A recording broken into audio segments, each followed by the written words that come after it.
همه میگن که هاردا قابل تعمیر نیستن و وقتی که خراب شد باید قید اطلاعاتتو بزنی.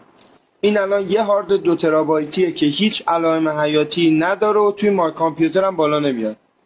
حالا ترفندش چیه؟ هاردو برگردون و 5 تا پیچی که پشت هارد وجود داره رو باز کن تا برد هارد از بدنه هارد جدا بشه. خب حالا کافیه بردو برگردونی و بگردی دنبال این قطعه که 90% خرابی‌های هارد به خاطر سوختن این فیوز هاست.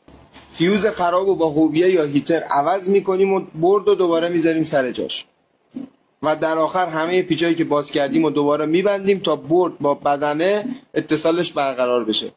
هاردو برمیگردونیم و دوباره فیشا رو وصل میکنیم و این هم از بالا اومدن هارد و برگشتن اطلاعات. اگه به الکترونیک یا تعمیرات علاقه داری پیج رو داشته باش، چون اینجا نمیذاریم از اینای میلیونی کنی.